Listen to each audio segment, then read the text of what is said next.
एक समय की बात है, एक राजा था और उसका एक मंत्री था। जो मंत्री था वो बहुत ही ज़्यादा समझदार था और हमेशा कहा करता था, जो भी हुआ अच्छा हुआ। अब एक दिन राजा तलवार साफ़ कर रहा होता है और साथ में उसका मंत्री भी होता है। तलवार साफ़ करते करते अचानक से पैर पर राजे के तलवार गिर जाती है और पैर पर गिरने से उसकी एक उंगली कट जाती है। ये सब देखते हुए मंत्री कहता है, जो हुआ अच्छा हुआ।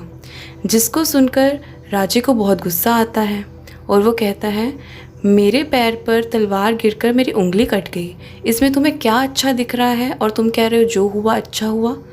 ये सुनने पर मंत्री कहता, जो हुआ अच्छा हुआ। अब राजा को और ज़्यादा गुस्सा आता है और मंत्री को जेल सुना देता है। मंत्री अब हो जाता है जेल में और ऐसे करते करते 2 महीने गुजर जाते हैं। और अब एक दिन राजा जाता है शिकार पर जंगल में अपने सैनिकों के साथ। जंगल में दूर तक जाने पर वो अपने सैनिकों से बिछड़ जाता है और राजा को कुछ आदिवासी घेर लेते हैं और उसको बंदी बना लेते हैं। आदिवासियों को नहीं पता होता कि ये हमारे राजा हैं और इस वजह से राजा की एक भी बात वो नहीं सुनते। और आदिवासी सोचते हैं कि क्यों ना इस आदमी को, जो कि राजा था, इसकी बलि हम अपने कुल देव को अर्पित करें। अब राजा ये सुन के बहुत परेशान हो जाता है। आदिवासी राजा के गले में फूलों की माला डालते हैं और उसे अपने कुल देव के पास अर्पित करने ले जाते हैं। और जैसे ही वो राजा की बलि चढ़ाने लगते हैं, वो देखते हैं कि राजा की उंगली तो कटी हुई है और वो कहते हैं, क्योंकि इस आदमी की उंगली कटी हुई है, ये पूर्ण इंसान नहीं है, जिस वजह से हम इसकी बलि चढ़ाएंगे तो हमारे कुलदेव हमसे नाराज़ हो जाएंगे। और ऐसे ही करके राजा छूट जाता है और अपने महल में वापस आ जाता है। वापस आकर वो सोचता है कि अगर मेरी एक उंगली कटी ना होती तो मैं ज़रूर मर जाता, वो मुझे बलि चढ़ा देते।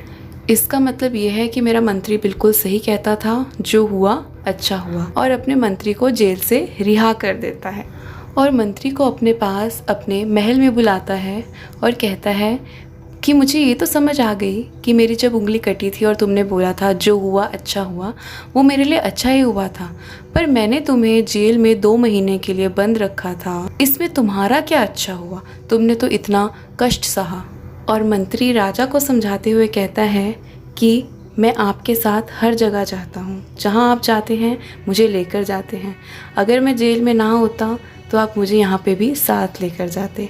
आप तो अपनी कटी उंगली की वजह से बच गए क्योंकि आप पूर्ण नहीं थे, पर मैं तो पूर्ण इंसान था।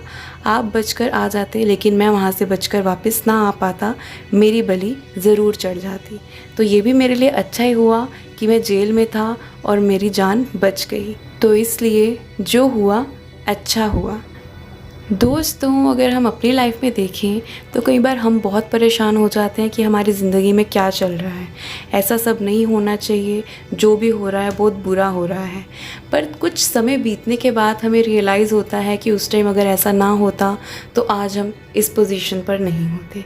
तो जिस टाइम कोई सिचुएशन बुरी आ जाए उस पर घबराइए नहीं, बस सोचिए कि जो भी हो रहा है मेरे अच्छे के लिए ही हो रहा है। ना ही किसी पर ब्लेम डालें, ना ही किसी को जज करें, और सिचुएशन को समझते हुए अपने दिमाग को ठंडा रखें, कभी भी अपना कूल ना छोड़ें, हमेशा अपने आप को काम रखें। जब भी कोई सैड फेस आपकी लाइफ में आए, हमेशा यही सोचिए कि इस सृष्टि को उस भगवान ने बनाया है जो कि मेरे साथ कभी भी बुरा नहीं करेंगे। जो भी हो रहा है मेरे अच्छे के लिए हो रहा है, जो भी उस मालिक ने सोचा है मेरे अच्छे के लिए ही सोचा है। तो गाइज़, आई होप आपको ये वीडियो अच्छी लगी हो, वीडियो का मैसेज अच्छा लगा हो। अगर पसंद आई तो वीडियो को लाइक करना, चैनल को सब्सक्राइब करना। तो मिलते हैं नेक्स्ट वीडियो में। Till then, bye bye.